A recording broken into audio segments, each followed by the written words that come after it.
When people think of video games, sometimes it's challenging platforming, winner-takes-all combat, or adrenaline-charged racing that first springs to mind. But sometimes it's nice to see games do things a bit differently.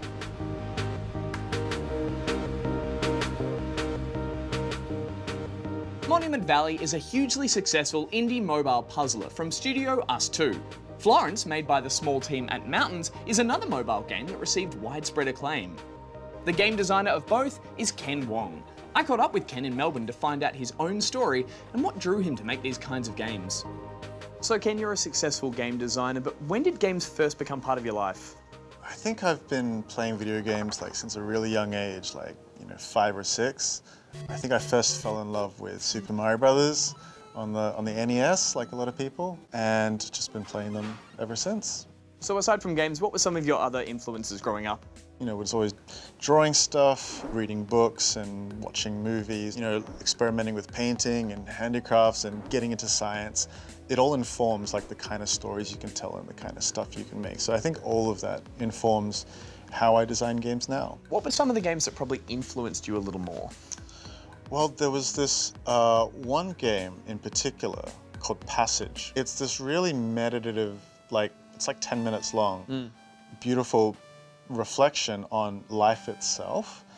And I'd never seen someone try to portray meaning so well through a game mechanic.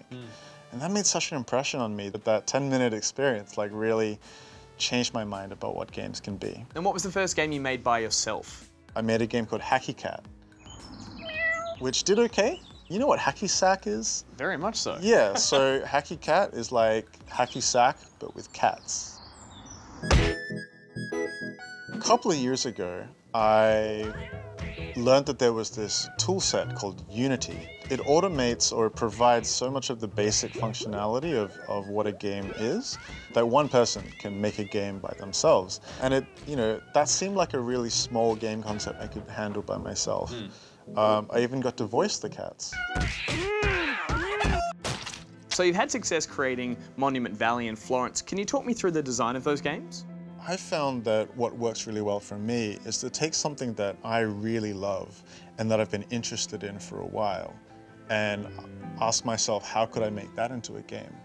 So with Monument Valley, I have this interest in architecture, and I'd like to make a game that looks and plays with that architecture, where the architecture is sort of the main character. And then with Florence, Florence is a love story.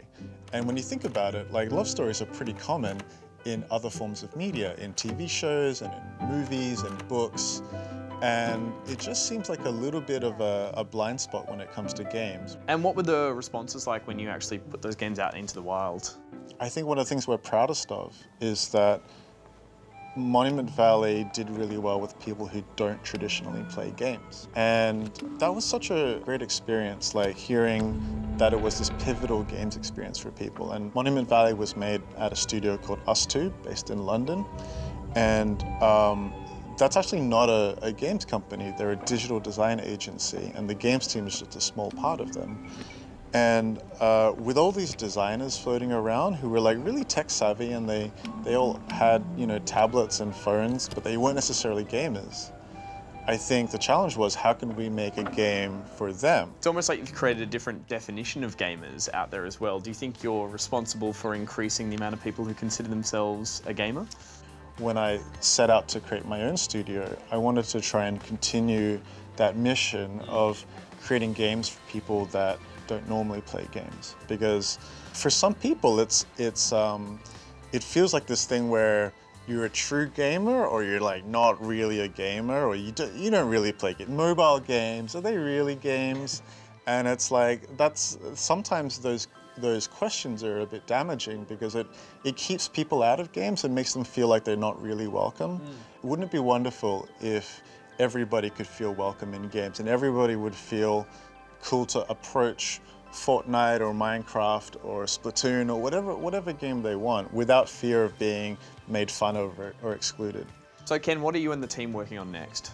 Well, it's a little bit early to say exactly what we're working on, but we are working on our next game. And like some of our previous projects, I think it's going to be something really beautiful and something that's a little bit non-traditional. And just finally, for any spawnlings out there who want to get into game development or want to do something similar to your career path, what would be your advice to them? There's so many different types of games. I make games that are kind of a bit slow-paced and a bit more about beauty and sometimes about story. So, you know, if you go out there and find a game that works for you, someone out there has made that. And so there's no reason why you couldn't be the person to carry that torch and continue making games like that. It's great to see developers trying a range of things in their games. The more diversity in games, the more things we'll get to experience. So it's win-win. Although it's not always about winning. Sometimes it's just about the journey. You know, feelings.